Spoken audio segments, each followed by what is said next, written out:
এবারের ঈদযাত্রায় ঘরমুখী মানুষের চিরচেনা ভোগান্তি নেই, তবে অন্যতম ৩ রুট ঢাকা টাঙ্গাইল ও ঢাকা চট্টগ্রাম এবং গাজীপুর মহাসড়কে যানজট দেখা যায়নি। যদিও সড়কে যাত্রী ও যানবাহনের চাপ বেড়েছে। ভাড়া নিয়ে কিছু বিশৃঙ্খলার অভিযোগ আছে যাত্রীদের।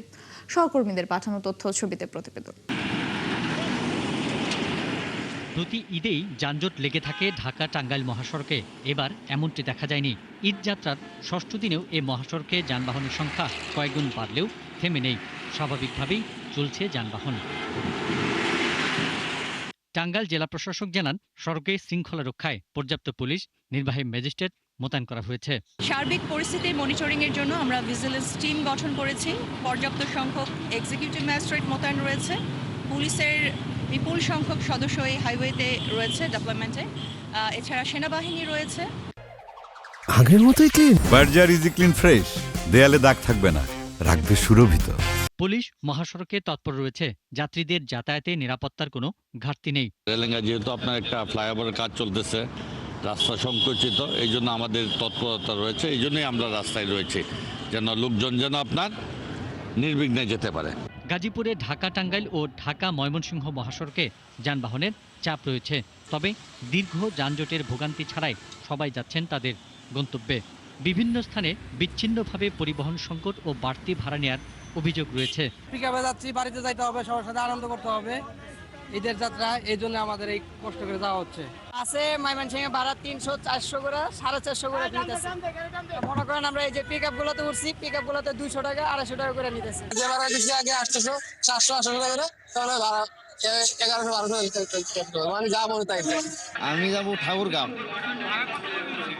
ভাড়া নিচে 1250। এরা তো ঈদের সময় এটা ওনাদের একটা মনে হয় বিজনেস পলিসি, ওনারা তো সব সময় ঈদে বাড়ায় দেয়, কারণ আমরা হচ্ছে হেরস্তার শিকার হই। দেশের অন্যতম ব্যস্ত সড়ক ঢাকা চট্টগ্রাম মহাসড়কে তেমন যানজট নেই, তবে কুমিল্লার অংশে ঘরমুখী যাত্রীদের চাপ বেড়েছে।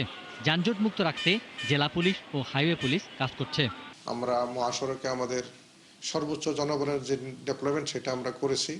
পাশাপাশি আমরা পরিবহন সেক্টর থেকে সহযোগিতা আহ্বান করেছি, তাদের ভলেন্টিয়ার যেন আমাদেরকে সহযোগিতা করে।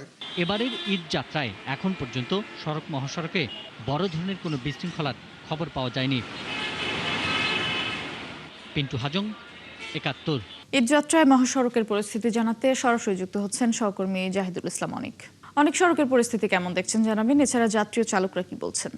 মতসী, আমি এই মুহূর্তে আছি ঢাকা টাঙ্গাইল ও নবীনগর চন্দ্রা ত্রিমুখী মহাসড়কে চন্দ্রা বাস টার্মিনাল। আপনাকে জানিয়ে রাখি, আজ কিন্তু আমরা দুপুরের পর থেকে দেখেছি যে গাজীপুরের কিন্তু অধিকাংশ শিল্প কারখানা ঈদের ছুটি দেওয়ার পরে গাড়ির টানে বাড়ি ফিরছেন কিন্তু যাত্রীরা। আর আপনাকে যদি আমি একটু সড়কের বিষয়টি জানিয়ে রাখি, আমরা কিন্তু দেখেছি দুপুরের পরে যাত্রীদের চাপ বাড়ার সাথে সাথে এখানে নবীনগর চন্দ্রা যে মহাসড়কটি আছে সেটি নম্বর পার থেকে একদম চন্দ্রা পর্যন্ত প্রায় 2 কিলোমিটার জ্যাম, এবং এর পাশে যে আরেকটি মহাসড়ক রয়েছে ঢাকা টাঙ্গাইল মহাসড়ক, সেটি কিন্তু গাজীপুরের শফিপুর থেকে এবং চন্দ্রা পর্যন্ত দীর্ঘ 6 কিলোমিটার কিন্তু আমরা একটি যানজট কিন্তু দেখতে পেয়েছি। এবং আমি যাত্রীদের সাথে কথা বলেছি, যাত্রীরা যেমনটি আমাকে বলেছে যে বাড়তি ভাড়া আদায়ের যে বিষয়টি, তারা যেহেতু এখানকার যে সকল কাউন্টার গুলো রয়েছে অনলাইনে টিকিট কাটার কারণে তারা পর্যাপ্ত টিকিট পাচ্ছে না, যে কারণে লোকাল পরিবহন বা অন্যান্য পরিবহন থেকে কিন্তু তাদের এবার ঈদে বাড়ি ফিরতে হচ্ছে। সে কারণে সেখানে কিন্তু অতিরিক্ত টাকা কিন্তু তাদের কাছ থেকে আদায় করা হচ্ছে।